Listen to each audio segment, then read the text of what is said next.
Coffee with Kanmani. Coffee குடிச்சிக்கிட்டே இந்த கதையை கேளுங்க, நல்லாயிருக்கும். வாங்க கதைக்குள்ளே போகலாம். கண்ணை விட்டு போகாதே பகுதி 3 பார்க்கலாமா? நீ என் அருகிருந்தால் யுகங்களும் நிமிடமாகும், நீ விலகி இருந்தால் நொடிகளும் யுகங்களாகும் என்ற கவிதை வரிகள்தான் ஒரு வாரமாய் சீனிவாசனை இயக்கி கொண்டிருந்தது. அவனை நினைத்தே வீட்டை சுத்தம் செய்தான். அவளை நினைத்தே சாப்பிட்டான். அவளை நினைத்தே குளித்தான், உறங்கினான், கனவு கண்டான். அவள் வந்தால் கொடுத்தனுப்ப நல்ல மல்லிகை தொட்டியாய் தேர்ந்தெடுத்து வைத்தான். மறுகணம் அவளுக்கு எதுக்கு கொடுக்க வேண்டும், அவள்தான் இங்கு வந்து விடப் போகிறாளே என்று நினைத்தான். அடுத்த கணம் எடுத்துட்டு போகட்டும். அவள் வீட்டுக்கு போகும் சமயங்களில் மொட்டை மாடி இரவில் மல்லிகையின் மனத்தை மணியோடு சேர்ந்து நாமும் நுகரலாம், ரசிக்கலாம் என்று மனசுக்குள் திட்டம் போட்டான். ஒரு வாரம் அவஸ்தையாய் ஓடியது. ஞாயிறும் வந்தது. அவனே சாதம் வடித்து தக்காளி சாதம் கிண்டினான். மதிய உணவுக்கு தொட்டுக்கொள்ள கடையில் தயிர் வாங்கி வெங்காய பச்சடி போட்டான். மீதமான தயிரில் மோர் கலந்து வைத்தான். வெயிலுக்கு பிடித்ததை குடையை சுருக்கியபடியே விருந்து பழமோ என்று கிச்சன் வாசலில் வந்து நின்று சிரித்தாள். வெயிலையும் மீறி சீனிவாசனுக்கு மல்லிகை பூ வாசம் வீசியது. தலையில் சூடியிருந்தாள். ஒருவருக்கு பிடித்தமான உடையை அணிகலனை தேர்ந்தெடுத்து அணிந்து செல்வதில் ஒருவித சந்தோஷம் இருக்கத்தான் செய்கிறது. சீனிவாசனுக்கு சந்தோஷமாய் இருந்தது. மெரூன் கலர் காட்டன் புடவையில் அவள் மல்லிகை சரம் சூடியிருந்தது. தேவதையே நேரில் பார்ப்பது போல் இருந்தது. நீ வந்திருப்பதால் பழம்தான் என்றான். 2 டம்ளரில் மோரை நிரப்பிக்கொண்டு ஹாலுக்கு வந்தான். அவளும் பின்தொடர்ந்தாள். ஹாலில் கிடந்த இருக்கையை எதிரெதிரே அமர்ந்து கொள்ள மணி தன் கையில் இருந்த கவரை அவனிடம் நீட்டினாள். என்ன ஃபார்மாலிட்டியா? அவள் கேட்ட அதே கேள்வியை இவனும் கேட்டான். ஃபார்மாலிட்டி இல்லை, எனக்கு பிடிச்சது, சாப்பிடணும் போல இருந்தது, அதான் பக்கத்து கடையில் 2 பேருக்கும் வாங்கிட்டு வந்தேன். சீனிவாசன் கவரில் என்ன இருக்கு என்பதை விட அவளுக்கு பிடித்தமானது எது என்று தெரிந்து கொள்ளும் அவளில் கையை விட்டு எடுத்தான். 2 ஐஸ்கிரீம் டப்பாக்கள் சிரித்தன. ஐஸ்கிரீம் தான் உனக்கு பிடிக்குமா? அப்படியெனில் இனி நியூஸ் எழுதுகிற வேலையை விட்டுட்டு ஐஸ்கிரீம் கடையை வைத்து விடுகிறேன் மனது நினைத்தது. வெயிலுக்கு உருகிட போகுது, எடுத்துக்குங்க. ஒன்றை தான் எடுத்துக்கொண்டு மற்றொன்றை அவனிடம் நீட்டினாள். ஏற்கனவே நான் உன்னால் உருகி போய்த்தான் கிடைக்கிறேன். அவன் கண்களால் சொல்லிவிட்டு முதலில் மோர் அப்புறம்தான் ஐஸ்கிரீம் என்றான். ஓகே. அவள் வாங்கி கடகடவென்று ஒரே மூச்சில் குடித்தாள். வீடு ரொம்ப சுத்தமாக வச்சிருக்கீங்க என்று பாராட்டினாள். எல்லாம் உன்னால் தான், உன் வரவுக்காகத்தான் என்றது மனம். அவனது செல்ஃபில் கிடந்த விதவிதமான புத்தகங்களை எடுத்து புரட்டினாள். அனைத்தும் ஷோவுக்காக இல்லாமல் அனுபவித்து ஆழ்ந்து படிக்கக்கூடியவையாய் இருந்தன. பெரும்பாலும் செகண்ட் செல்ஸில் பிளாட்பார கடையில் வாங்கியவையாக இருந்தன. முச்சந்தியில் இருந்தாலும் பிள்ளையார் தான், கடவுள் தானே. அதுபோல் புத்தகங்களும் எங்கு வாங்கியதாக இருந்தால் என்னவென்று தோன்றியது. 5-6 புத்தகத்தை எடுத்து தனியே வைத்தாள். போகும்போது எடுத்து செல்வதற்கு. இது மட்டும் போதுமா? இன்னும் வேணும்னா எடுத்துக்கோயேன் என்றான். நான் படித்து முடிச்சு பத்திரமா திருப்பி கொடுத்துட்டு அப்புறம் வாங்கிக்கிறேனே என்று சிரித்தாள். படிக்க வாங்கும் புத்தகங்களை உரியவர்களிடம் திரும்ப கண்டிப்பாக ஒப்படைத்திட வேண்டும். அது நாம் படித்த படிப்புக்கும் சம்பந்தப்பட்டவருக்கும் கொடுக்கும் மதிப்பு என்று நம்பினாள் மனிஷா. சாப்பிடும்போது சீக்கிரம் கல்யாணம் பண்ணிக்குங்க சார் என்றாள். பண்ணிக்கலாம் தான், மணி மாதிரி ஒரு பெண் கிடைச்சா என்று சிரித்தான். தேடினா கிடைக்கும், அதுவும் உங்கள் அறிவுக்கும் அழகுக்கும் சூப்பரான பெண் கிடைக்கும். வெங்காய பச்சடியை எடுத்து வாயில் போட்டாள். இல்லை மணி, எனக்கு உன்னை தவிர உலகத்தில் வேறு யாரும் சூப்பராய் எடுக்க முடியாது. தட்டில் வெறுமனே சாதத்தை கிளறியபடி சொன்னான். மணிக்கு புறையேறியது. வெங்காயத்தின் நெடியை விட அவனது வார்த்தையின் சாரம் அவளுக்கு காரமாய் இருந்தது. நெஞ்சில் எரிவது போல் இருந்தது. மழை வருவதை கூட வானிலை அறிக்கை சொல்லிவிடும். ஆனால் காதல் எப்போது யாரிடம் வரும் என்று சொல்ல முடியாது. அப்படித்தான் சீனிவாசனின் காதலும் மணிக்கு தோன்றியது. தண்ணீர் பாய்ந்தால் ஆறு, ஓடினால் ஓடை, வீழ்ந்தால் அருவி, நின்ற குளம், நிறைந்தால் ஏரி, கலந்தால் கடல். அதுபோலத்தான் காதலும் அன்பும். நாம் தெரிந்தவர்களிடம் காட்டும் அன்பு நட்பாகிறது. ஆசிரியரிடம் காட்டும் அன்பு மரியாதையாகிறது. நோயாளியிடம் காட்டும் அன்பு கரிசனமாகிறது. சமவயதுடைய ஆண் பெண் இருவருக்கிடையே தோன்றும் அன்பு காதலாகிறது. அப்படித்தான் சீனிவாசனின் அன்பும் காதலாக மாறியிருக்கிறது. ஆனால் அந்த காதலை ஏற்றுக்கொள்ள முடியாத சூழ்நிலையில் மணி இருந்தாள். அவள் சீனிவாசனை பரிதாபமாக எரிட்டாள். சாரி நண்பனே, உன் காதலை ஏற்றுக்கொள்ள முடியாத சூழ்நிலையில் நான் இருக்கிறேன். ஏற்கனவே என் இதயத்தை வேறொருவருக்கு ஒப்படைத்து விட்டேன். என் இதயம் காலியாக இருந்திருந்தால் உன் அன்பை அள்ளியடித்து ஆராதித்து இருப்பேன். ஆனால் அங்கே ஏற்கனவே ஒருவர் குடியிருப்பதால் உன்னோடு என்னால் நட்பாய் கைகுலுக்க மட்டும்தான் முடியும். என்ன மணி, எதுவும் பேச மாட்டேங்கிற? சீனிவாசன் அவளை சங்கடத்துடன் கேட்டான். மறுப்பு சொல்வதற்கு பதில் சில நேரம் மௌனமாய் இருந்து விடலாம். அதுவே பதிலாக அமைந்துவிடும். ஆனால் காதலில் மௌனம் என்பது பெரிய அவஸ்தை. அங்கே மௌனத்துக்கு பதில் பேசிவிடுவதுதான் சிறந்தது, உத்தமமானது. எனவே மணியும் பேசினாள். நான் ஏற்கனவே ஒருவரை விரும்பினேன் ஸ்ரீ. அவரைத்தான் கல்யாணம் பண்ணிக்க போறதா வீட்டிலும் சொல்லி முடிவாகிவிட்டது. அவனது முகத்தில் தெரியும் தோல்வியை சந்திக்க பார்க்க தைரியமின்றி சன்னலோரம் சென்று நின்று கொண்டாள். தூரத்தில் தெரியும் மரங்களை வெறித்தாள்.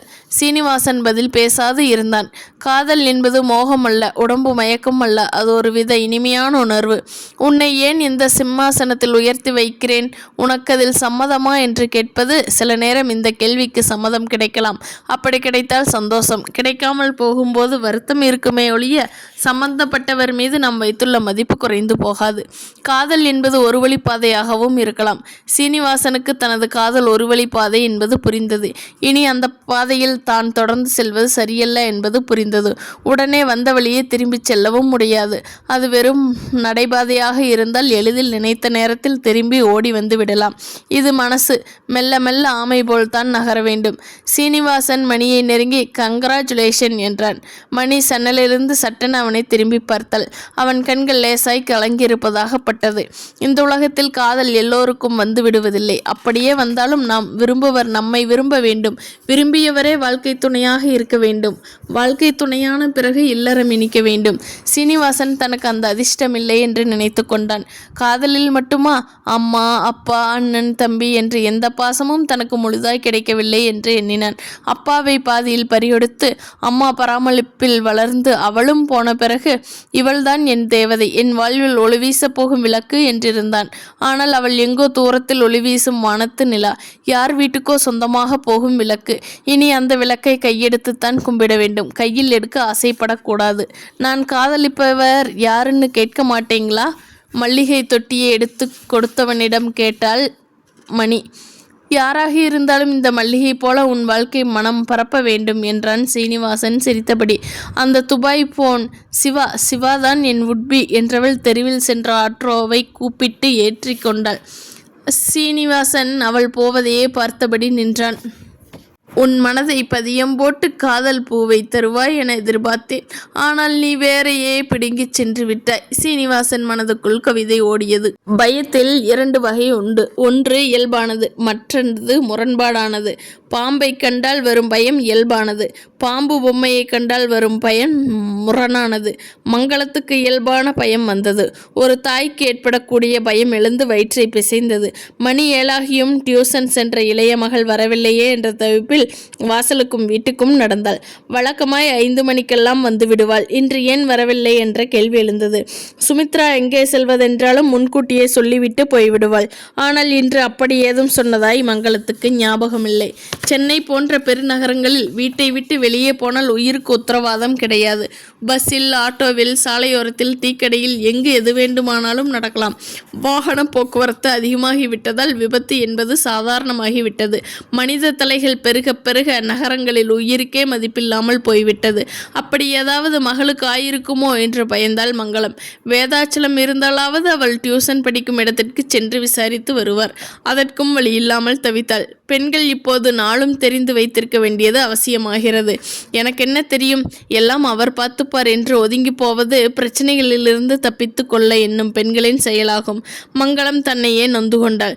தனக்கு படிக்கத்தான் தெரியாது, அட்லீஸ்ட் மகள் டியூஷன் படிக்கும் இடத்தையாவது அறிந்து வைத்து கொள்ளாமல் போனது எத்தனை பெரிய அறிவீனம் என்று வருந்தினாள். மறுபடியும் வாசலுக்கு வந்தாள். தவித்தபடியே தெருவை பார்த்தாள். தூரத்தில் தெருவிளக்கு வெளிச்சத்தில் மணியும் சுமித்ராவும் ஒன்றாக வருவது தெரிய இவள் நிம்மதி பெருமூச்சு விட்டாள். தன்னை ஆசுவாசப்படுத்தி கொண்டாள். என்றாலும் இத்தனை நேரம் தன்னை தவிக்க வைத்த மகள் மீது கோபம் எழுந்தது. அவர்கள் அருகே வந்ததும், ஏண்டி லேட்டு, எங்கே போனே என்றாள். மணி இறுக்கமாய் இருந்தாள். சுமித்ரா அழுதது போல் கண்வீங்கி சிவந்திருந்தாள். அம்மா பெரியவளை பார்த்து, என்னடி ஆச்சு, ஏன் இவ இப்படி இருக்கா கலவரமாய் கேட்டாள். எல்லாம் உள்ள போய் விவரமா சொல்றேன் வாமா. மணி உள்ளே செல்ல சுமித்ராவும் மங்களமும் அவளை பின்தொடர்ந்தனர். சொல்லுடி, என்ன நடந்தது? எனக்கு என்னவோ பயமா இருக்கு. மங்களம் கதவை இழுத்து சாத்திவிட்டு மகள்களை கலவரமாய் பார்த்தாள். சுமித்ரா அம்மாவின் முகத்தை பார்க்காமல் தலை குனிந்து இருந்தாள். மணி அம்மாவை பார்த்து, அம்மா, நான் ஒரு விஷயம் சொல்லேன். ஆனால் அதை நீ கேட்டு அழுது ஆர்ப்பாட்டம் பண்ணக்கூடாது. தாயிடம் முன்கூட்டியே உத்தரவாதம் கேட்டாள். என்னடி பெரிய பீடிகையெல்லாம் போடுற? சுமித்ரா, நீயாவது சொல்லேன், என்ன நடந்தது? ஆனால் அம்மாவின் கேள்விக்கு சுமித்ராவிடமிருந்து விசும்பல் தான் வெளிப்பட்டது. அவகிட்ட எதுவும் கேட்காதம்மா, அவளால் பதில் சொல்ல முடியாது என்றாள் மணி. பதில் சொல்ல முடியாதபடி என்ன பண்ணினா? பெரிய தப்பு, உன்னால் தாங்க முடியாத தப்பு என்றவள் சுமித்ரா இப்போது 3 மாத கர்ப்பம் என்றாள். மணி, அம்மா காது இரண்டையும் பொத்திக்கொண்டு அலறினாள். என்னடி, என்ன சொல்ற? இவ அதிர்ச்சியில் அவளுக்கு நாக்கு குளறி வார்த்தை வெளிவர மறுத்தது. தொண்டைக்குள் கனமாய் ஏதோ ஒன்று அடைத்து கொண்டது. கல்யாணமாகாமலே பெண் கற்பம் என்பது தாய்க்கு மிகப்பெரிய அவமானம். தந்தைக்கு தலைகுனிவு, தமக்கைக்கு உடுக்க இழந்த நிலை. மங்களம் தலையில் அடித்து கொண்டு அழுதாள். படித்துவிட்டு வரச் சொன்னால் யாருடனோ படுத்துவிட்டு வந்திருக்கிறாளே, நான் என்ன செய்வேன்? எப்படி தாங்குவேன்? வெளியில் தெரிந்தால் குடும்பமானம் என்னாகும்? மூத்தவள் என்னடாவென்றால் எவனையோ காதலித்து இவன்தான் தன் வருங்கால கணவன் என்று ஒருவனை கொண்டு வந்து நிறுத்தினாள். இவள் யார் என்று சொல்லாமலேயே கர்ப்பமாய் வந்து நிற்கிறாள். இந்த வீட்டில் மட்டும் ஏன் இப்படி நடக்கிறது? பெண் பிள்ளைகளை கட்டுப்பாடுடன் கண்கொத்தி பாம்பாய் கவனிக்க வேண்டுமோ? நான் கவனிக்காமல் விட்டுவிட்டேனோ? கவனிப்பின்மைதான் கர்ப்பம் வரை வந்து நிற்கிறதோ? சொல்லு, யார் அவன், சொல்லு என்றால் சுமித்ராவின் தலையை பிடித்து உலுக்கினாள். ஆத்திரமும் ஆவேசமும் அவளை அறைய வேண்டும் போல் இருந்தாலும் அடித்து பழக்கப்படாத கைக்கு அழுகைதான் வந்தது. அம்மாவின் அழுகை மகளின் அழுகையை அதிகப்படுத்தது. அழுகை என்பது சிறிய விடுதலை. வடிகால் வடிந்த பிறகு மனசு லேசாகும், ஆனால் விரக்தி அதிகமாகும். மணி அளவில்லை என்றாலும் விரக்தி இருந்தது, வேதனை இருந்தது. அம்மாவிடம் சொன்னாள். இவள் டியூஷன் போனாலே அந்த வாத்தியார் தான் இவளின் இந்த நிலைக்கு காரணம். பேர் பூங்குன்றனாம். முன்பு ஒரு நாள் ஒரு கதை சொன்னாள். பூங்குன்றன் என்ற பையனுக்கு ஒரு பெண் லவ் லெட்டர் கொடுத்ததாகவும், ஆனால் அந்த பையன் அதை நிராகரித்து விட்டதாகவும். ஆனால் இப்பத்தான் தெரியுது இவ தன்னோட கதையை மாற்றி சொல்லியிருக்கான்னு. பாடம் சொல்லித்தரும் வாத்தியாருக்கும் பசங்களுக்கும் காதல் வந்தா இப்படித்தான் நடக்கும். இவளோட அப்பாவித்தனத்தையும் அறியாமையும் அந்த ஆள் தனக்கு சாதகமாக பயன்படுத்திக்கிட்டான். கல்யாணம் பண்ணிக்கிறதா சொல்லி கற்பை சோறையாடிட்டு கம்பியை நீட்டிட்டான். மணி சொன்னதை கேட்டு அம்மா அதிர்ச்சியில் உறைந்து போனாள். மடியில் கணத்தோடு நிற்பவளை கெடுத்தவனுக்கே கட்டி கொடுத்து மானம் கப்பல் ஏறுவதற்குள் ஊர் வாயை மூடிவிடலாம் என்றால் இவள் என்னவோ மேலும் அதிர்ச்சி மேல் அதிர்ச்சியை தருகிறாளே. கடவுளே, நான் என்ன செய்வேன்? பொண்ணை ஒழுங்கா வளர்க்க தெரியாத தாய் என்று என்னை ஊர் உலகம் தூற்றுமே, கேவலமாய் பேசுமே, காரி துப்புமே. கடவுளே, சுவரை எட்டி பிடிக்க தருமாறிய மங்களம் தடால் என கீழே சாய தலை தரையில் மோதி ரத்தம் பீறிட்டது. மணியும் சுமித்ராவும் ஒரே குரலில் அம்மா என்று அலறினார்கள். சுமித்ரா கழுத்தில் சீனிவாசன் தாலி கட்டி முடிக்கவும் மணிக்கு ஏதோ அழுகையாக வந்தது. எதன் பொருட்டு? எதனால் இவனுக்கு இப்படி ஒரு நிலைமை? யாருமே செய்ய தயங்கும் ஒரு செயலுக்கு தன்னை ஆட்படுத்தி கொண்டான். என் மீது காதல் என்றான். சரி, நான் தான் நண்பன் என்று கூறிவிட்டானே, அப்புறம் அப்படியே போக வேண்டியது தானே. எதற்கு என் வீட்டு சிலுவையை அவன் சுமைக்கிறான்? காதல் கொண்டவளின் குடும்பம் கலங்குவதாலா? தரையில் விழுந்த அம்மா மறுபடியும் எந்திரிக்கவே இல்லை. நோய்வாய்ப்பட்டு படுத்து விட்டாள். உணவும் உறக்கமும் கொள்ளாது அவள் உடல் வாதி வதங்கி போனது. உள்ளத்தில் கடுகளவும் அமைதியின்றி தவித்தாள். டாக்டர்கள் கூட தலையில் உள்ள காயம் பூரணமாய் குணமாகிவிட்டது, உடம்பில் ஏதும் பிரச்சனை இல்லை, மனதில்தான் ஏதோ கோளாறு என்று சொல்லிவிட்டு போனார்கள். ஒரே வாரத்தில் வாடி வதங்கிய கீரையானல். அழுதழுது கண்களில் நீர் வெற்றி போனது. கெடுத்தவன் இருந்தாலாவது அவன் காலில் விழுந்தோ கையை காலை உடைத்தோ மிரட்டி தாலி கட்ட வைக்கலாம். அவனும் மாற்றலாகி எங்கோ ஊர் விட்டு ஊர் போய்விட்ட பிறகு எங்கு போய் தேடுவது? டாக்டர்களிடம் கூட்டிச் சென்று மகள் வயிற்றை சுத்தம் செய்யவும் அவள் தேகம் நடுங்கியது. எந்த முகத்தை வைத்துக்கொண்டு இவள் என் மகன் எவனிடமோ கெட்டுப்போனாள், வயிற்றில் பிள்ளை இருக்கிறது, நீங்கள் தான் ஒரு வழி பண்ண வேண்டும் என்று கேட்க முடியும்? டாக்டர்கள் இவளிடம் எதுவும் கேட்க மாட்டார்கள் தான். ஆனால் பெண்ணை ஒழுங்கா வளர்க்க தெரியாத நீயெல்லாம் ஒரு அம்மாவை என்று நினைத்துவிட்டால் அந்த நினைப்பே அவளை அறுத்தெடுக்க அதே நினைப்போடு அவள் மண்டையை போட்டுவிட்டாள். மனிஷா கதறி எழுதாள். சுமித்ரா சுவரில் தலையை இடித்து கொண்டு, என்னால் தானே அம்மாவுக்கு இந்த நிலைமை, நானும் அம்மா இருக்கும் இடத்துக்கே போகிறேன் என்று சுருக்கு மாட்டிக்கொள்ள கயிற்றை எடுக்க மணிதான் பிடுங்கி தூர போட்டாள். என்ன பைத்தியக்காரம் செய்ய பார்த்த சுமி? அம்மா தான் என்னை விட்டு போயிட்டான்னு நீயும் போக போறியா? போ, நானும் உன் பின்னாடியே வர்றேன். அப்பாவும் வரட்டும், நம்ம குடும்பமே வேறற்று போகட்டும். மணி சொல்லிவிட்டல்ல. சுமித்ரா அக்காவை கட்டி கொண்டு அழுதாள். என்னை மன்னிச்சிடுக்கா, எல்லாத்துக்கும் நான் தான் காரணம் நினைக்கும் போது மனசாட்சி என்னை கொல்லுது. அதான் இப்படி செய்தேன்.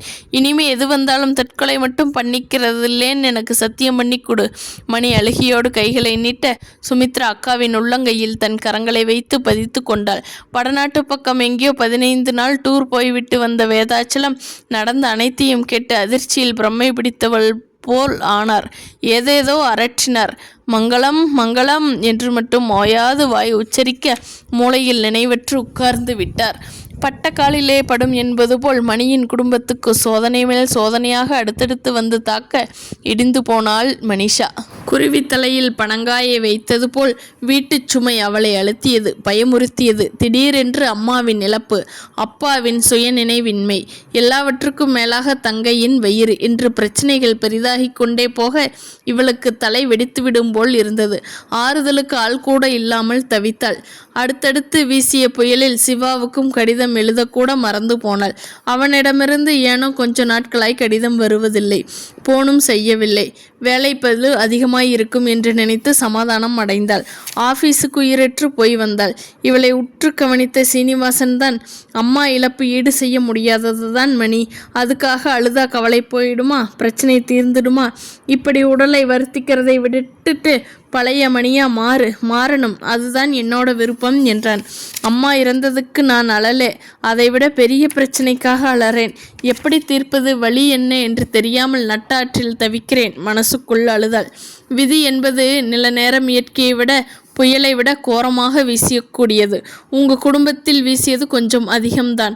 அம்மாவின் இழப்போடு அப்பாவுக்கு அப்படியானது தாங்க முடியாதுதான். என்றாலும் நீ தைரியமாக அதிலிருந்து வெளியில் வரணும் மணி. அப்பத்தான் உன் தங்கைக்கு நீ ஆறுதலாய் இருக்க முடியும்.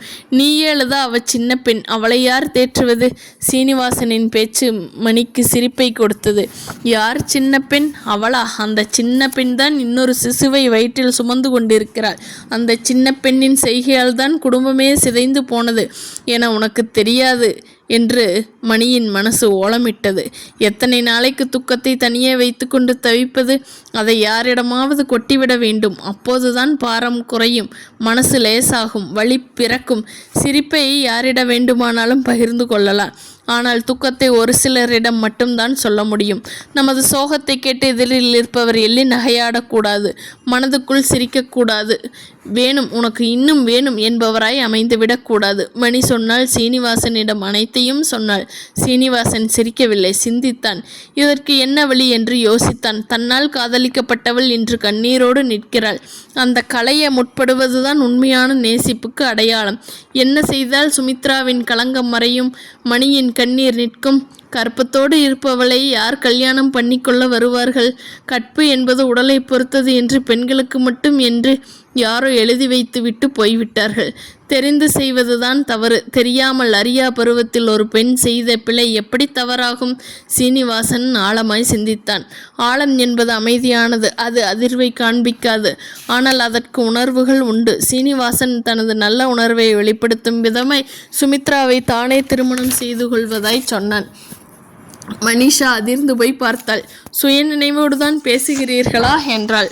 அனுதாபத்தால் எடுக்கும் முடிவு எப்போதுமே ஆழமாய் இருக்காது என்று நம்பினாள். இது அனுதாபமும் அல்ல, கருணையும் அல்ல. தான் நல்லவன் என்று நிலைநாட்டுவதற்கு கடவுள் எனக்கு கொடுத்திருக்கும் சந்தர்ப்பம். கள்ளமில்லாத அன்பை பிறர் மீது என்னாலும் செலுத்த முடியும் என்பதை நிரூபிக்க கிடைத்திருக்கும் தருணம். மணி பதில் பேச தெரியாது அழுதாள். இது கடவுளா மனிதனா? கடவுளுக்கு மட்டுமே தான் இவ்வளவு பெரிய தவறையும் மன்னிக்க தெரியும். குற்றம் புரிந்தவரையும் குழந்தையாய் பாவித்து அருள் கொடுக்க முடியும். இவன் எப்படி? கடவுளும் இல்லை. அப்போது யார்? மனிதருள் மாணிக்கமா? நிச்சயம் அப்படித்தான் இருக்க வேண்டும். அவனவன் காதலித்த பெண் கிடைக்காவிட்டால் அடுத்த நிமிடமே முகத்தை திருப்பிக் கொண்டு வேறு ஆள் தேட போய்விடும் போது அவனது குணம், எண்ணம், செயல் எல்லாம் மனதிற்கு நெகிழ்ச்சியை தந்தது. சிவா இங்கு இருந்திருந்தால் கூட இப்படி ஒரு உதவியை அவன் செய்திருப்பானா என்று தோன்றியது. கௌரவர் சபையில் திரௌபதியின் சேலையை உரித்தபோது படித்த பண்பாடு அன்பாளர்கள் எத்தனையோ பேர் அந்த சபையில் இருந்து ஏன் என்று ஒரு வார்த்தை கேளாமல் உட்கார்ந்து இருந்த கடைசியில் கண்ணன் தான் திரௌபதியின் மானம் காத்தான். அதுபோல் எத்தனையோ பேர் இந்த உலகத்தில் இருந்தும் தன் குடும்ப மானம் காக்க வந்த கண்ணனாகவே சீனிவாசனை எண்ணிலார். அவனை கையெடுத்து கும்பிட்டாள். பதில் பேசாது நின்றாள். ஒரு நல்ல நாள் பார்த்து வடபழனி முருகன் கோயிலில் சீனிவாசன் தாலி கட்டினான். சிவாவின் அம்மா, தங்கை, மணி மற்றும் சீனிவாசன் நண்பர்கள் என்று மொத்தம் 10 பேர் மட்டுமே அந்த திருமணத்துக்கு வந்திருந்தனர். 10 பொருத்தம் பார்த்து திருமணம் செய்வார்கள் என கல்யாணத்துக்கு மட்டும் 20 பொருத்தம் என்று சீனிவாசன் சிரிக்க எப்படி புரியாமல் அவனை ஏறிட்டாள். உங்க 10 பேரையும் கூட்டிக்குங்க என்று மட்டுமே சிரித்தான் சீனிவாசன். சுவரில் தொங்கிய காலண்டர் பூ 365 நாட்களும் புதிதாய் பூத்து உதிர்ந்து குப்பை தொட்டிக்கு காகித சருகாய் போய் விழுந்த வண்ணம் இருந்தது. மனிஷாவின் வாழ்க்கையில் மாற்றம் எதுவும் இல்லை. ஆனால் சுமித்ராவுக்கு அடுத்த 7வது மாதத்திலேயே ரோஜா பூ குவியலாய் அழகான கொழு பெண் குழந்தை பிறந்தது. அச்சு அசலாய் மங்களத்தையே உரித்து கொண்டு வந்தது போல் அவள் அம்மா சாயலில் இருந்தது குழந்தை. சீனிவாசன் குழந்தையை ஆசையாய் கொஞ்சினான். உச்சி முகர்ந்தான். மனைவியை நன்றியோடு பார்த்தான். ஆனால் சுமித்ராவுக்குத்தான் அந்த அன்பு நெஞ்சை அறுப்பது போல் இருந்தது. இதற்கு நான் தகுதியா? இந்த அன்புக்கு நான் ஏற்றவள் தானா என்று அவ்வப்போது கேள்வி எழுந்து மனதை அலைக்கழித்தது. அதை உணர்ந்தவன் போல் சீனிவாசனும், ஏமா நடந்ததையே நினைச்சு வருத்தப்பட்டுக்கிட்டு இருக்க? அதை ஒரு கெட்ட கனவா மறந்துடு. உனக்கு நான் இருக்கேன். நீ எதுக்காகவும் யாருக்காகவும் கவலைப்படவோ வருந்தவோ கூடாது. அப்படி உன் கண் கலங்குவதாய் இருந்தால் என் மனசு கலங்கிடும் சுமித்ரா. நான் காற்ற அன்பு போலி. நான் உன்னை ஒழுங்கா வச்சு காப்பாத்தலைன்னு தான் அந்த கண்ணீருக்கு அர்த்தம். அவன் பேசியதை கேட்டு சுமித்ரா நெஞ்சுருகினாள். நான் தூக்கத்தில் அழலைங்க, சந்தோஷத்தால் அழகிறேன். எனக்கு இப்படி ஒரு கணவனை கொடுத்த கடவுளுக்கு நன்றி சொல்லும் விதமாய் அழறேன். நீங்க எனக்கு கிடைக்க காரணமான என் அக்காவை நினைத்து அழறேன். அவள் பேசிக்கொண்டே போக, சரி கிளம்பு. உன்னை விட்ட பேசிட்டே போவ. உன்னை கொண்டு போய் உன் வீட்டில் விட்டுட்டு நான் உன் அக்காவோடு ஆஃபீஸ் கிளம்பணும். அவன் துரிதப்படுத்த அவள் குழந்தையோடு ஏறி அவனது ஸ்கூட்டரில் அமர்ந்து கொண்டாள். காலை மதியத்துக்கு வேண்டிய உணவு வகைகளை செய்து வைத்துவிட்டு அப்பாவை குளிப்பாட்டி டிஃபன் ஊட்டிவிட்டு மணி ஆஃபீஸ் போக ரெடியாக நின்றாள். சுமித்ரா வண்டியில் கணவனோடு வந்து வாசற்படியில் இறங்கிக் கொள்ள மணி அதே வண்டியில் உட்கார்ந்து கொண்டு ஆஃபீஸ் போவாள். அவளுக்கு கல்யாணம் ஆனதிலிருந்து தினமும் இதுதான் நடக்கிறது. அதன் பிறகு சுமித்ரா அப்பாவுக்கு மதிய சாப்பாடு செய்து கொடுத்து அவரை கவனித்துக் கொள்வாள். சில நேரம் சுயநினைவற்று சாப்பிட மறுக்கும் அப்பாவை பார்க்க, தன்னால் தானே அப்பாவுக்கு இந்த நிலைமை, என்னால் தானே அம்மாவும் இறந்தாள் என்ற குற்ற உணர்வு வந்து குத்தும். நான் ஏன் அப்படி செய்தேன்? எப்படி ஒரு கயவனை நம்பி ஏமாந்தேன்? எது என்னை அதுபோல் செய்ய தூண்டியது? வயசு கோளாறா அல்லது சந்தர்ப்ப சூழ்நிலையா? இரண்டில் எது என்னை இடறச் செய்தது? அவளுக்கு புரியவில்லை என்றாலும் தான் செய்தது மாபெரும் தவறு என்பது மட்டும் புரிந்தது. அந்த தவறுக்கு என்ன பரிகாரம் செய்தால் மனசு ஆறும், நிம்மதி பெறும் என்று மட்டும் அவளுக்கு தெரியவில்லை. தன்னை தவிர தன்னை சுற்றி இருக்கும் அனைவரும் நல்லவர்களாய் இருக்க நான் மட்டும் ஏன் நாகரிகமற்று நடந்து கொண்டேன் என்ற எண்ணம் எப்போதாவது எழுந்து நிற்கும். சீனிவாசனின் அன்பு இவளை திக்குமுக்காட செய்தது. தினமும் ஆஃபீஸ் விட்டு வரும்போது மல்லிகை பூவோடு தான் வீட்டிற்குள் நுழைவான்.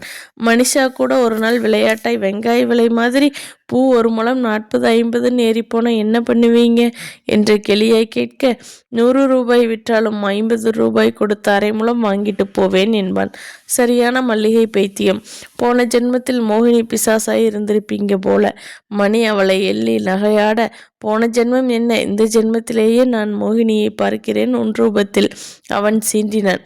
நான் தான் மோகினியாச்சு, என்னை எப்படி காதலிச்சிங்க? அவள் விளையாட்டாய் கேட்கப் போக சீனிவாசனின் முகம் சட்டென்று சுருங்கி போனது. அவன் முகபானவையை கண்ட மணிக்கு ஏண்டா அப்படி கேட்டோம் என்று ஆகிவிட்டது. சாரி, ஐம் சாரி, நான் வேணும்னு பேசல, விளையாட்டாய் வாய்த்தவரி வந்துடுச்சு. அவள் மன்னிப்பு கோரினாள். ஒரு காலத்தில் நான் உன்னை காதலிச்சது உண்மை மணி. ஆனா உங்க மனசில் வேறொருத்தர் இருக்கிறார்னு தெரிஞ்ச பிறகு அந்த வினாடியே நொடியே என் மனசை நான் மாத்திக்கிட்டேன். அதுவும் உங்க சகோதரி எனக்கு மனைவியான பிறகு நீங்களும் எனக்கு சகோதரி தான். உங்களால் தான் எனக்கு சுமித்ரா கிடைச்சாங்கிறது உண்மை. ஆனா உங்களை விட பல மடங்கு சுமித்ராவை நான் நேசிக்கிறேன். தவறு செய்தவர்களை விட செய்த தவறுக்கு வருந்துறாங்களே, அவங்க தான் என்னை பொறுத்தவரை தூய்மையானவங்க என சுமித்ரா பெயரை போலவே சுமித்திரமானவள்.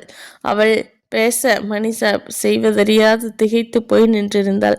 ஆபீஸ் வேலை, அப்பாவை கவனித்துக் கொள்ளுதல், குழந்தை பிரியாவோடு கொஞ்சுதல் என்று நேரம் சரியாக இருந்ததால் மணிக்கு சிவாவின் அம்மாவை பார்த்து வர நேரமே கிடைக்கவில்லை. ஞாயிற்றுக்கிழமையானால் வீட்டை கழுவி சுத்தம் செய்யவே நேரம் சரியாக இருக்கும்.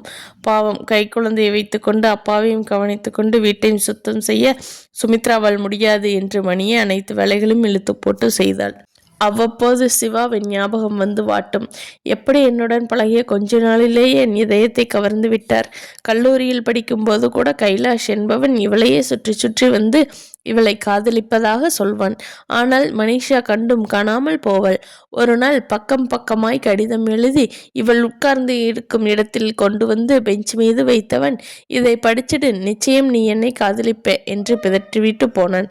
அப்படி என்னதான் என் மனசு மாறும் அளவுக்கு எழுதியிருக்கிறான் என்று எடுத்து பார்த்தால் கடிதம் முழுக்க அன்பே, ஆருயிரே, கண்ணே, மணியே என்று கவிதை நடையில் எழுதுவதாய் நினைத்து தத்து பித்தென்று உளறி இருந்தான். மணிக்கு அவற்றை படிக்க எரிச்சலாய் வந்தது. கடைசியில் என்னை காதலிக்காவிட்டால் தற்கொலை செய்து கொள்வேன் என்று முடித்திருந்தது கண்டு இவள் கோபத்தில் முகம் சுருங்கினாள். காதல் என்பது மிரட்டலாய் வருவது அல்ல, அது மிருதுவான மனத்தின் மென்மையால் வருவது. மனிஷா நேராக எழுந்து போய் அவன் உட்கார்ந்து இருந்த மரத்தடிக்கு சென்றவள் அந்த கடிதத்தை அவன் கையிலேயே திணித்துவிட்டு, தயவு செய்து இனிமே எனக்கு இந்த கடிதம் குடிக்கிறதோ என் பின்னாடி சுத்துற வேலையோ வச்சுக்காதீங்க. அப்படி மீறி ஏதாவது செய்தால் நான் பிரின்சிபாலிடம் போய் புகார் பண்ண வேண்டி வரும். நீங்கள் சாகிறத பற்றி எனக்கு என்ன கவலை? உங்கள் உயிர் போகிறதுல உங்கள் அப்பா அம்மாவுக்கு தான் நஷ்டம். இதில் எனக்கு என்ன வருத்தம்? அப்படியே நீங்கள் கடிதம் ஏதாவது எழுதி என் மீது பழி போட்டு சாகலாம்னு நினச்சாலும் எங்கள் அப்பா போலீஸ் எல்லாத்தையும் கவனிச்சுப்பார். தாராளமாக போய் சாவு என்று அதிர்ச்சி வைத்தியம் செய்துவிட்டு வர அவன் மறுநாளிலிருந்து இவள் இருக்கும் வகுப்பறை பக்கம் கூட தலை காட்டவில்லை. மீறி எங்காவது தென்பட்டால் தலை குனிந்து கொண்டு போவான். கல்லூரி முடியும் போது கடைசி நாளன்று இவளிடம் தன் செயலுக்கு மன்னிப்பும் கேட்டுவிட்டு போனான். அப்படி இருந்தவள் சிவா எழுதிய கடிதத்துக்கு மட்டும் ஏன் மயங்கி மனதை கொடுத்தாள் என்று இன்று வரை தெரியவில்லை. காதல் எப்போது யாருக்கு எவரிடம் மலரும் என்று யாராலும் கணித்து கூற முடியாது போலும் என்று நினைத்து கொண்டாள். ஜன்னலில் இருந்த தூசை ஈர துணியை நனைத்து துடைத்து கொண்டிருந்தாள். மணி மணி மணி அம்மா சார்த்தி வைத்திருந்த கதவை தட்டி யாரோ அழைக்க அந்த குரலால் வந்திருப்பது கற்பகம் என்று தெரிந்து கொண்ட மனிஷா துணியை அப்படியே சன்னல் மீது போட்டுவிட்டு வாங்கம்மா, வாங்க வாங்க என்று வரவேற்றாள். கையில் கொண்டு வந்திருந்த பூ பழங்களை மணியிடம் நீட்டிய கற்பகம், ஏமா வீட்டு பக்கமே வர்றதில்ல? அவன் இல்லாட்டி என்ன, நாங்கள் இல்லையா? எங்களை வந்து பார்க்கக்கூடாதா என்று கோபித்தாள். ஐயையோ, அப்படி இல்லைம்மா, அவர் ஃபாரின் போன பிறகும் நான் எத்தனையோ முறை நம்ம வீட்டுக்கு வந்திருக்கேனே, வேலை கொஞ்சம் அதிகம், அதான் வர முடியல என்றவாறு மடக்கி வைத்திருந்த நாட்காலியை விரித்து போட்டாள். அவன் வீடு கட்ட பணம் அனுப்பியிருக்கான். தெரிந்தவர் மூலமா இப்படி குடியிருக்கிற வீட்டுக்கு எதிரிலேயே ஒரு காலிமனை வருதுன்னு கேள்விப்பட்டு அதையே வாங்கிடலாம்னு முடிவு பண்ணியிருக்கோம். இன்னும் 1 வருஷத்துல அவன் இந்தியா வர்றதுக்குள்ள வீடு ரெடியா இருக்கணுமாம். கற்பகம் சொல்லிக்கொண்டே தன் மடியில் வைத்திருந்த கடிதத்தை எடுத்து நீட்டினான். மணி ஆவலாய் அந்த கடிதத்தை வாங்கி படித்தாள். முகம் சட்டென்று வாடிவிட்டது. காரணம், அம்மா தங்கை ஆகியோரின் நலனை விசாரித்து இருந்தானே ஒழிய மணியை பற்றி ஒரு வரி வார்த்தை கூட இல்லை. வீடு கட்டுவது பற்றி பக்கம் பக்கமாய் எழுதி தெரிந்தவனுக்கு இங்கே இவனுக்காக ஒரு தீவனையை நினைத்து உருகி கொண்டிருப்பது தெரியவில்லை. மணியின் கண்கள் கலங்குவதை கண்ட கற்பகம் தர்ம சங்கடமானாள். ஏம்மா ஒரு மாதிரி ஆயிட்ட? உன்னை பற்றி விசாரிக்கலைன்னா அப்படின்னா அவன் உனக்கு தனியாக கடிதம் எழுதுறது இல்லையா? கற்பகம் எதுவும் புரியாமல் கேட்டான். இல்லம்மா என்று கண் கலங்கியவள், கொஞ்ச நாளாகவே எனக்கு கடிதம் ஏதும் எழுதுறது இல்லை என்றாள். ஒருவேளை எழுதி வந்து சேராமல் இருக்கலாம். எதுக்கும் நீ ஒரு கடிதாசி எழுதி போடுமா, நானும் சித்ரா எழுதுகிற கடிதத்தில் அதை பற்றி குறிப்பிட்டு எழுத சொல்கிறேன் என்றாள். தன் வருங்கால சம்பந்தியை பார்த்து அவரின் நிலைமைக்காக வருந்துவிட்டு மனிஷாவிடம் விடைபெற்று சென்றாள்.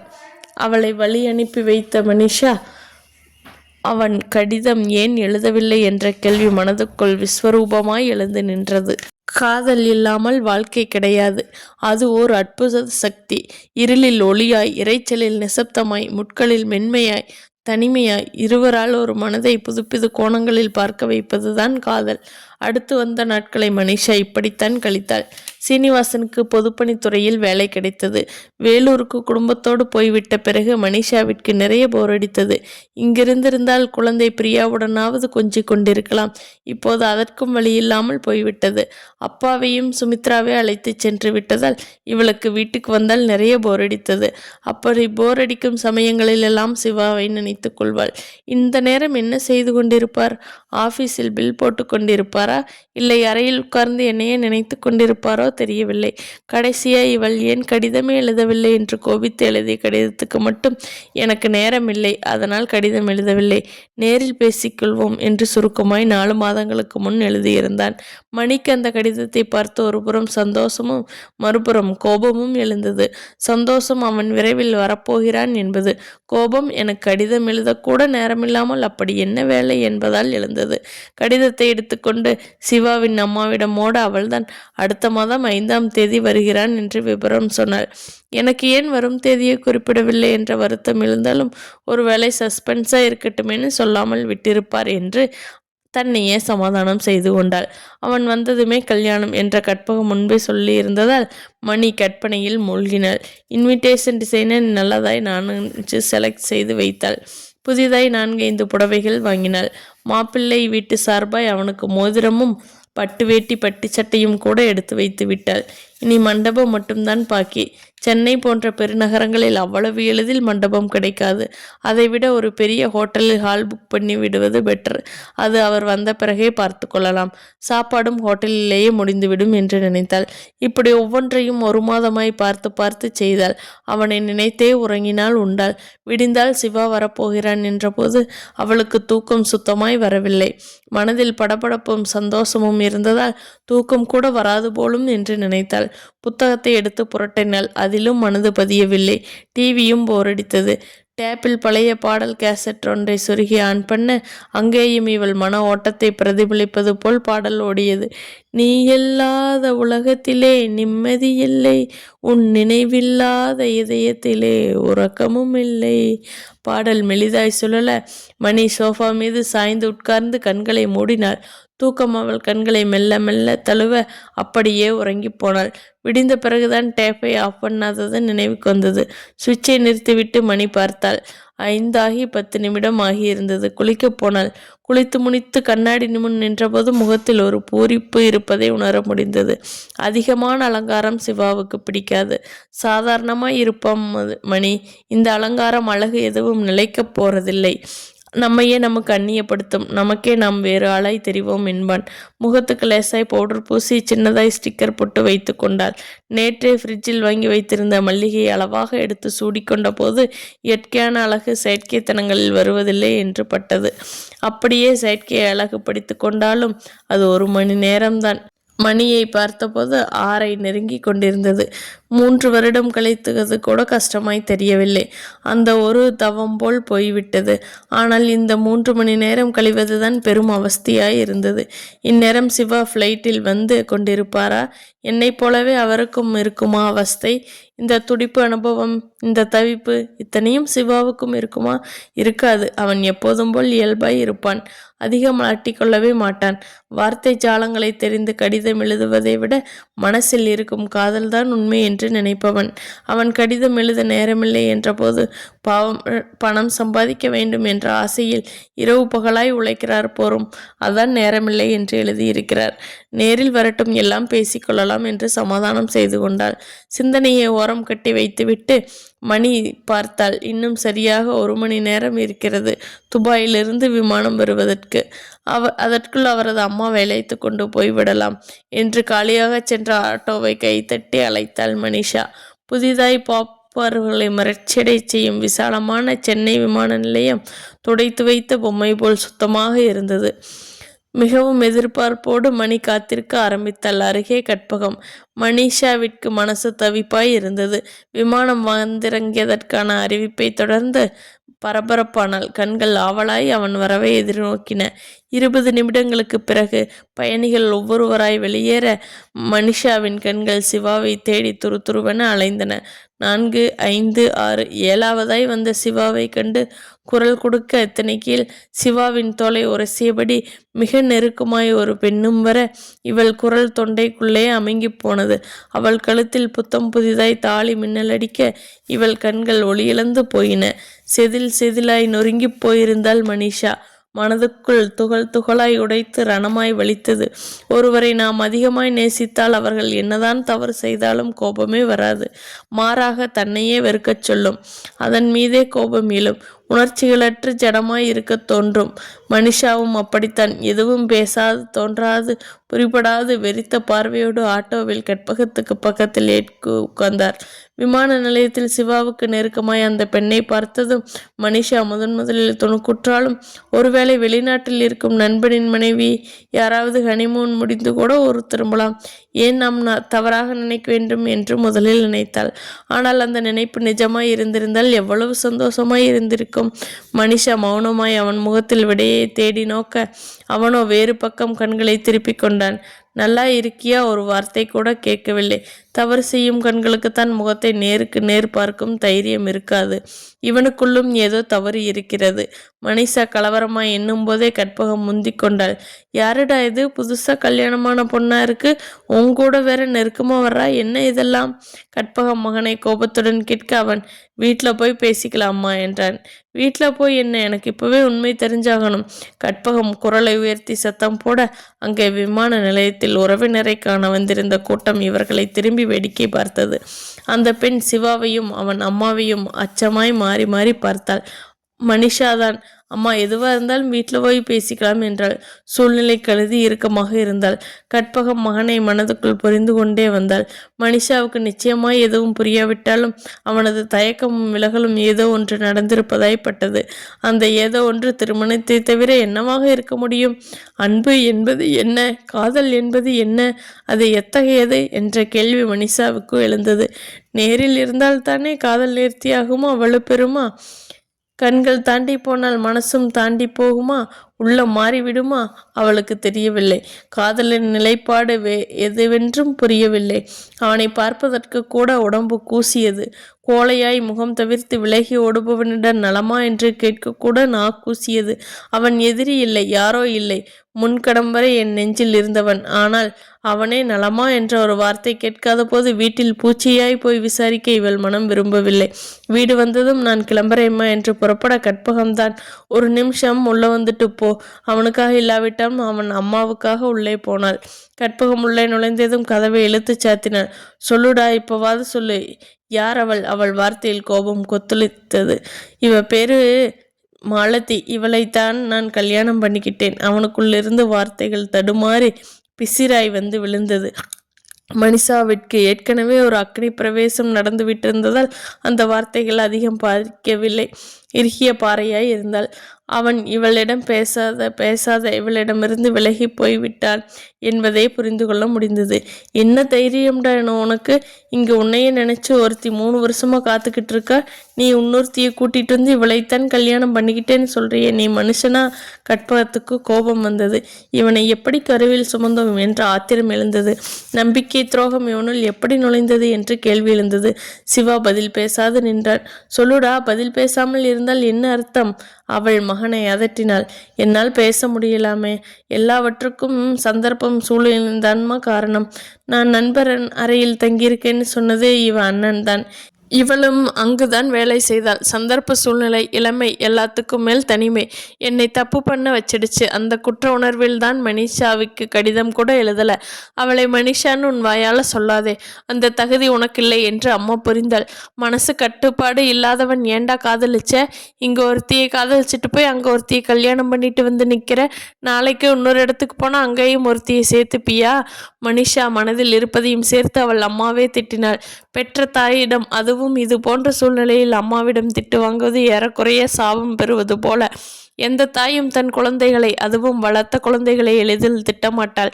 அவள் மனசு ஒடிந்து நொந்து போயிருக்கும் சமயங்களில் மட்டும்தான் வார்த்தைகள் கடினமாய் பிரயோகிப்பாள். அம்மாவின் வார்த்தை பிரயோகம் அவனை இம்சித்தது. அம்மா ப்ளீஸ், என்னை வார்த்தையால் கொள்ளாத. நான் செய்தது தவறுதான். ஆனால் என்ன பரிகாரம் பண்றதுன்னு தெரியல. மனிஷா மனசால மட்டும்தான் கெட்டுப்போனா. ஆனா இவ உடம்பாலையும். அதான் கல்யாணம் பண்ணிக்கிட்டேன். சிவா சிவா கற்பகம் காதை பொத்திக் கொண்டாள். ஒரு தாயிடம் மகன் பேசும் பேச்சா இது என்று நினைத்தாள். இத்தனை நேரம் இறுகிய பாறையாய் அங்கே நடந்தவைகளை கேட்டுக்கொண்டிருந்த மனிஷாவிற்கு கடைசியால் அவன் உபயோகித்த வார்த்தை பிரயோகம் நெஞ்சை பிளந்தது. மனிஷா மனதால் கெட்டாள், இவள் உடம்பால் கெட்டாள். உடம்பை விட மனசு சிக்கலானது, மென்மையானது என்பது சிவா போன்ற ஆண்களுக்கு புரியாது. அதை ஒரு பெண்ணால் தான் புரிந்து கொள்ள முடியும். அது புரிந்தால்தான் கற்பகம் இத்தனை நேரமும் மகனென்றும் பாராமல் மனிஷாவுடன் பேசி கொண்டிருந்தாள். மனிஷாவுக்கும் ஒரு வகையில் அப்பாவின் சித்த பிரமை இப்போது நியாயமாகப்பட்டது, வேண்டியதாக இருந்தது. இல்லையெனில் இவளின் நிலைக்காக அவர் கண்ணீர் வடித்திருப்பார். மகள் வாழ்க்கையை தானே கெடுத்து விட்டதாக புலம்பி தவித்திருப்பார். எது நடந்ததோ அது நன்றாகவே நடந்தது. எது நடக்கிறதோ அதுவும் நன்றாகவே நடக்கிறது. எது நடக்க இருக்கிறதோ அதுவும் நன்றாகவே நடக்கும் என்ற கீதையின் சாரம் நினைவுக்கு வந்தது. அப்பாவுக்கு சித்தப்பிரமை ஏற்பட்ட போது அப்போது வருந்தி இருக்கிறாள், அழுதி இருக்கிறாள். ஆனால் இப்போது அதுதான் சரி என்று பட்டது. அதுபோல் இங்கு நடப்பது நன்மைக்குத்தான் என்று நினைத்து கொண்டாள்.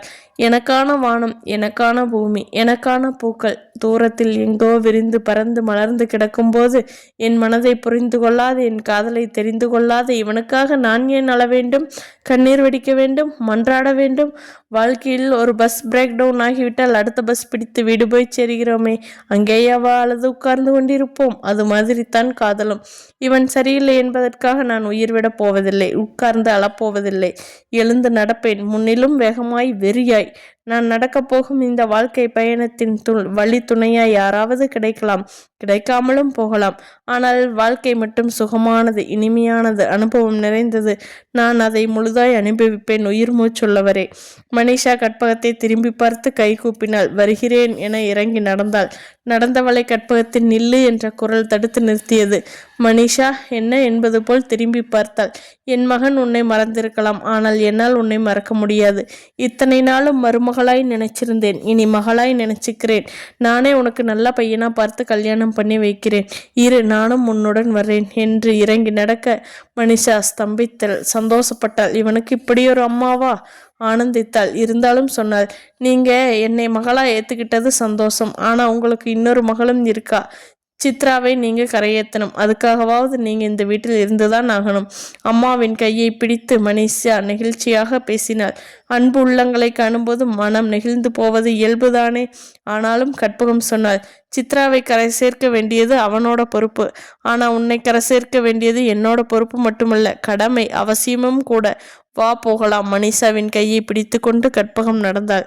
எது நடக்கிறதோ அது நன்றாகவே நடக்கிறது. மனிஷாவிற்கு மறுபடியும் கீதையின் சாரம் நினைவுக்கு வந்தது. நடந்தார்கள் சந்தோஷமாய், முற்றும்.